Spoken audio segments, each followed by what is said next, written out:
What if Age of Empires had a day and night cycle? Every single unit could level up like an RPG hero, and your villagers could even bribe enemy soldiers to switch sides. Welcome to Tzar, the Burden of the Crown, a real-time strategy from Bulgaria that quietly did a bunch of clever things before most people even noticed.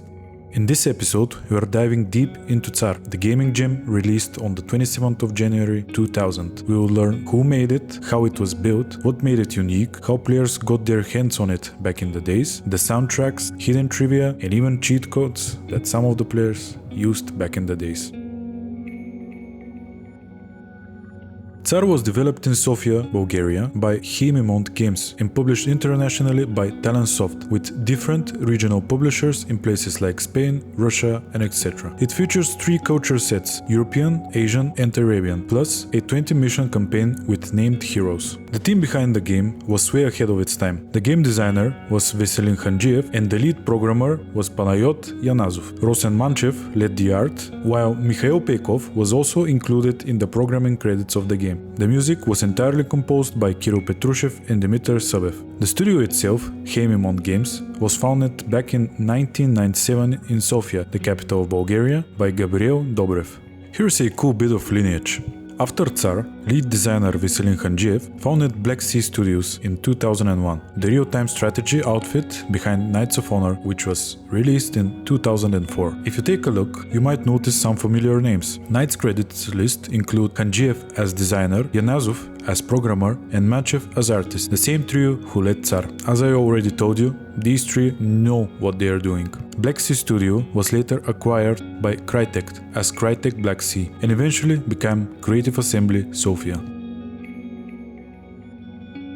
Haemimont didn't stop at Tzar. They went on to ship Celtic Kings, Imperium, Grand Aegis Rome, Tropical 3-5, RPG Victor Vran, which was a huge hit, Survival City Builder Surviving Mars, Alien Dawn, and most recently Jagged Alliance 3. Currently, in 2025, Paradox Interactive acquired the studio. But we are yet to answer what made Tzar special and unique, and here are the things that stand out for me. First on the list is that every unit levels up. We're not just talking about named heroes. All units can gain experience and improve. It's one of the things Tzar is remembered for. Then we have the 4 strategic paths. You can build one of 4 elite buildings to choose a different playstyle. Religion, which includes priests, spies, anti-wizard counters, magic, which includes research spells. You can summon giants and bats, genes or dragons, depending on your culture. The Path of War, which is best known for accelerated XP and veteran armies, or you can choose the trade path, lots of loans, trade power, naval upgrades and economic perks. Another cool feature of the game is the day and night cycle. Nighttime is dangerous, the vision tightens, monsters roam, and the timing of assaults matters. This wasn't very common in mainstream real-time strategies circa 20,000 and changes the rhythm of early raids and scouting.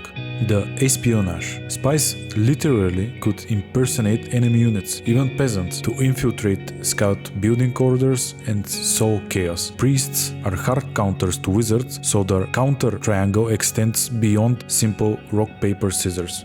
Of course, it didn't stop there. There were a lot of RPG items and mercenaries. Inns let you convert resources, hire mercenaries and heroes, and all of these innovations didn't go unnoticed. Reviewers called it a blend of Warcraft 2's clarity, Age of Kings economy, and Seven Kingdoms style leveling, but with its own twists, path locking, spies, and full board XP.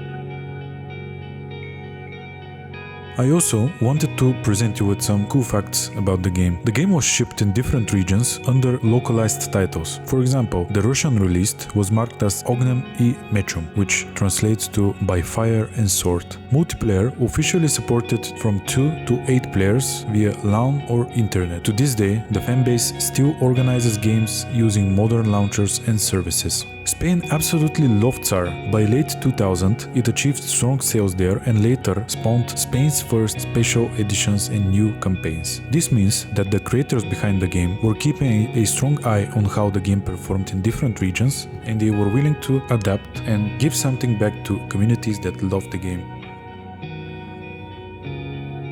The score of the game was composed by Kirill Petrushev and Dmitry Sabev, and it leans into medieval percussive and choral textures that sell Tzar's dark fantasy vibe. The soundtracks of the game capture perfectly the medieval theme and are a huge part of the success of the game. To this day, whenever I heard the first notes of the main theme, the nostalgia hits instantly. Of course, community releases credit both composers for the in-game soundtracks. Nowadays, whenever a new game is released, you can find it immediately on Steam, the website of the official game, PlayStation Store and many more. Of course, it is convenient, but erases the social aspect of game releases. For example, we all remember how huge were World of Warcraft releases of new expansions in the past. For Tzar, originally you walked into a shop and bought a CD-ROM. Depending on your region, the publisher of the box varied. Talonsoft was in the US, FX Interactive in Spain, 1C Snowball in Russia, Pan Interactive everywhere else. In Germany, Tzar even appeared as a full version on a GameStar magazine disc in October 2003, complete with a German manual and installer notes. So yes, people literally got Tzar bundled with their gaming Mac, which is a pretty dope thing, but Spain went even further. FX Interactive released a special retail editions and eventually Tzar Anthology with extra campaigns like La Reconquista, Excalibur y El Rey Arturo, and El Imperio de Genghis Khan. 6 to 8 missions narrative packs sold at a budget price point. Today, the game is digitally available on GOG and Steam, though you may need compatibility tweaks on modern operating systems. Haemimont later became known for running entire tropical trilogies and a Mars colony simulator, pretty well ranged from the guys who started the medieval fantasy real-time strategy. Hajiev's Black Sea lineage eventually fed into Total War via Creative Assembly Sofia, while another offshoot, Black Sea Games, returned to its roots with Knights of Honor 2 in 2022. As of 2025, Paradox acquired Haemimont, which neatly aligns with its strategy simulator portfolio. Of course, like any other game, Tzar came with a lot of cheat codes. Cheats are entered by pressing enter, typing the code and pressing enter again. They could only be used in single player mode only. On this list, you can see all of the cheat codes that were used in the game, and some of them have really funny names like HM Dvaleva or HM Petleva, which literally translates to HM $2 or HM $5.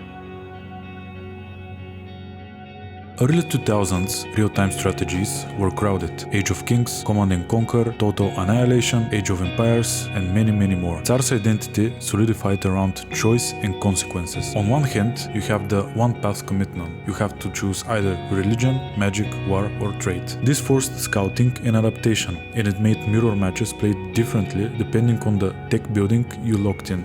There was XP for everyone, so micro-preservation mattered. Any spearman could become elite if you kept him alive. Not to mention the night raids, limited vision, monster spawns, which created safe and unsafe windows that seasoned players played around to attack other enemies. That mix made the matches feel swingy but expressive, and the campaign leaned into RPG-ish progressions and items to sell the fantasy vibe.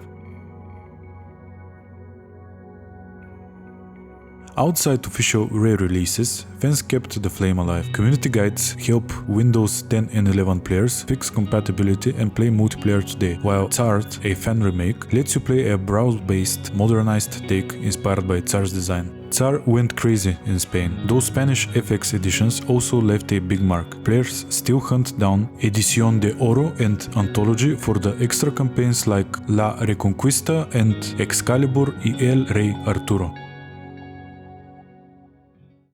Tzar was a system-driven, real-time strategy built to branch, a hard commitment to one of 4 tech philosophies, XP for every unit, and a day and night cycle that actually mattered. It's the kind of design that quietly anticipates later trends, even if the game itself didn't get the loudest spotlight at the time of its release.